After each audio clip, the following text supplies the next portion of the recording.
Assalamualaikum sahabat semua.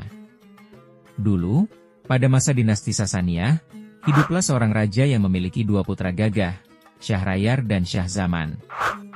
Keduanya suka menunggang kuda. Akan tetapi, sang kakak yang berbaju merah lebih lihai menunggang kuda daripada adiknya.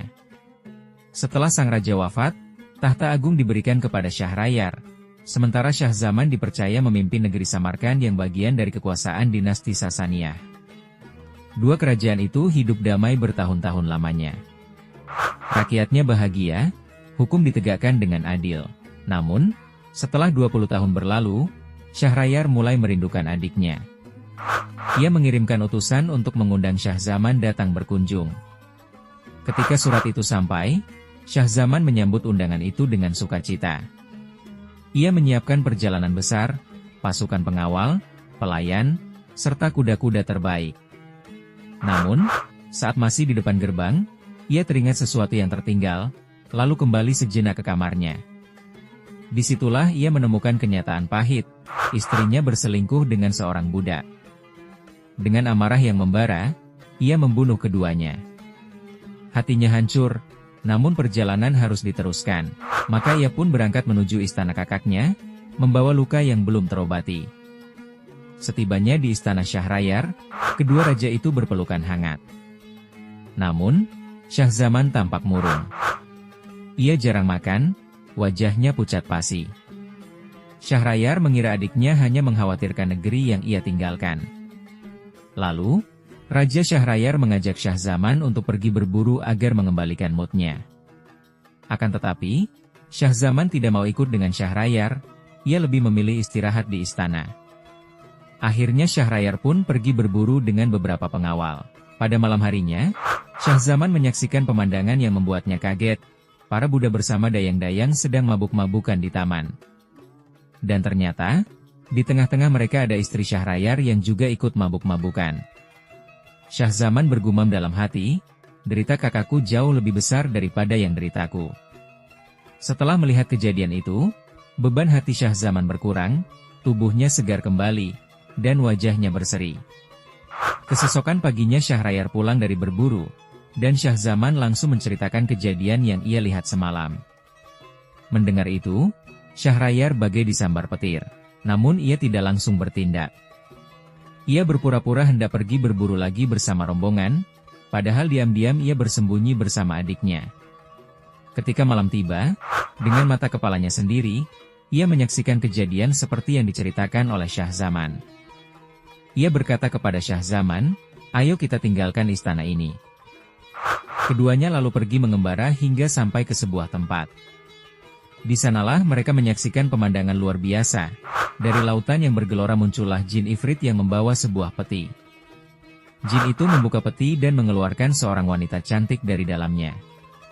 Setelah beberapa saat, jin tersebut tertidur. Raja Syahrayar dan Raja Syahzaman menampakkan diri pada wanita tersebut, akan tetapi, wanita itu meminta Raja Syahrayar dan Raja Syahzaman untuk membunuh jin ifrit. Karena jika jin itu terbangun, maka jin tersebut akan membunuh mereka berdua. Alhasil, Raja Syahrayar membunuh jin tersebut. Setelah jin itu mati, wanita itu memperlihatkan kalung berisi ratusan permata. Setiap permata adalah tanda dari laki-laki yang pernah menikahinya. Dan jin ifrit tersebut menculik wanita, karena jatuh cinta padanya. Kedua raja terdiam membisu. Mereka sadar, penderitaan yang menimpa mereka bukanlah satu-satunya di dunia ini. Akhirnya mereka kembali ke istana. Syahzaman pun segera pulang ke negerinya Samarkand, sementara Syahrayar segera menghukum mati istrinya dan semua dayang beserta budak yang mabuk-mabukan semalam. Namun, setelah itu hatinya berubah keras. Ia tidak lagi percaya kepada perempuan. Baginya, semua wanita penuh tipu daya dan pengkhianatan. Dalam keputusasaan, ia mengambil keputusan kelam. Setiap kali ia menikahi seorang wanita, dan keesokan harinya ia membunuhnya. Kebiasaan itu berlangsung selama 3 tahun lamanya. Rakyat memilih melarikan diri menjauh dari kekuasaan sang raja. Pada suatu hari, menteri kerajaan pulang ke rumah dengan wajah yang murung. Ia baru saja gagal menjalankan perintah raja untuk mencarikan seorang istri baru, dan hatinya dipenuhi rasa takut. Putri sulungnya, Syahrazad yang cantik dan cerdas segera mendekatinya. Sejak kecil, gadis ini gemar membaca kitab-kitab, menyerap hikmah dari sejarah, syair, dan kisah bangsa-bangsa terdahulu. Melihat ayahnya begitu lesu, ia berkata dengan lembut, "Ayah, aku belum pernah melihatmu murung seperti ini. Katakanlah, apa yang membuatmu sedih? Ingatlah, kesedihan tak pernah menetap selamanya, sebagaimana kegembiraan pun tak abadi." Akhirnya, sang menteri menceritakan kebiasaan Raja Syahrayar yang menikahi seorang wanita dan membunuhnya keesokan hari. Mendengar itu, Syahrazad menatap ayahnya dengan penuh tekad. "Kalau begitu, ayah, nikahkanlah aku dengan raja. Jika aku berhasil, aku bisa menyelamatkan wanita-wanita lain. Jika tidak, biarlah nyawaku menjadi tebusan bagi mereka." Sang menteri terkejut, nyaris tak percaya pada kata-kata putrinya. "Demi Tuhan, anakku, jangan bicara begitu. Kau akan bernasib sama seperti yang lain." Tetapi Syahrazad tidak gentar. Ia tahu apa yang ia hadapi, namun ia juga tahu apa yang harus ia lakukan. Karena putrinya terus bersikeras, sang wazir mencoba menasihatinya dengan sebuah kisah perumpamaan. "Anakku, aku khawatir kau akan bernasib seperti seorang istri saudagar yang keras kepala, yang membuat suaminya hampir kehilangan nyawanya. Izinkan aku menceritakan padamu tentang kerbau dan keledai." Pak Menteri pun berkisah. Dulu, ada seorang saudagar kaya yang diberi anugerah untuk memahami bahasa hewan. Di rumahnya, ia memelihara seekor kerbau dan seekor keledai. Suatu hari, kerbau mengeluh kepada keledai, "Hidupmu mudah, engkau diberi makan enak, tidak bekerja keras, hanya sesekali dinaiki majikan. Sementara aku harus membajak sawah, menarik penggilingan, hingga tubuhku lelah." Keledai yang iba memberi nasihat kepada kerbau, "Besok berpura-puralah sakit. Jangan bangun meskipun kau dipukul, tolak makananmu, maka kau akan beristirahat." Kerbau menuruti nasihat itu. Akan tetapi, sang saudagar diam-diam mendengar percakapan kedua hewan tersebut. Keesokan harinya, kerbau pura-pura lemah, sang saudagar memerintahkan para pekerja memakai keledai sebagai ganti. Seharian penuh keledai bekerja keras, hingga ia merasakan sangat kelelahan. Berhari-hari berlalu kerbau berpura-pura lemah agar tidak bekerja. Berhari-hari pula sang keledai yang dibawa bekerja. Hingga suatu malam, keledai berkata kepada kerbau, "Engkau harus berhenti berpura-pura, sebab aku mendengar majikan kita berkata, jika kau terus begini, kau akan disembelih." Lagi-lagi, sang saudagar mendengar percakapan keledai dan kerbau. Karena takut disembelih, kerbau pun siap bekerja seperti biasa. Sang saudagar melihat kerbau yang kembali bekerja.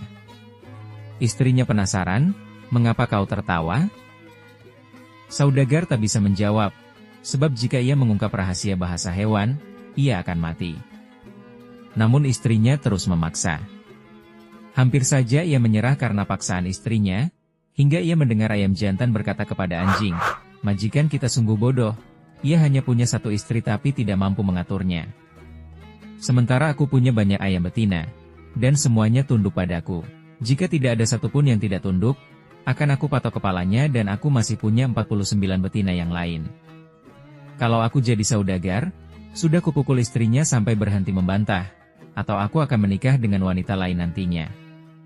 Mendengar itu, sang saudagar sadar. Ia pun memukul istrinya agar berhenti memaksa, dan sejak itu istrinya tidak lagi berani menanyakan sebab ia tertawa. Setelah selesai bercerita, menteri menatap putrinya dengan penuh rasa cemas. "Anakku, aku khawatir raja akan memperlakukanmu seperti saudagar itu memperlakukan istrinya. Janganlah memaksakan kehendak yang bisa membahayakanmu." Namun, Syahrazad tetap penuh keyakinan menjawab, "Ayah, biarlah aku menanggung resikonya. Aku sudah menyiapkan rencana. Percayalah padaku." Akhirnya, sang menteri menyerah. Dengan hati yang berat, ia mempersiapkan putrinya untuk dibawa ke istana.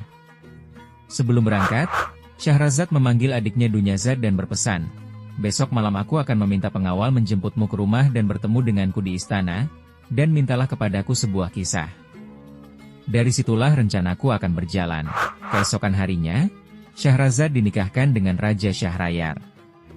Saat malam tiba, ia meminta kepada raja untuk membawa adiknya datang ke sini. Raja Syahrayar pun menuruti keinginan istrinya. Ketika adiknya datang dan berkata, "Kakak, ceritakanlah sebuah kisah yang indah padaku, untuk perpisahan karena besok kau akan dihukum mati oleh raja." Syahrazad pun mulai bercerita.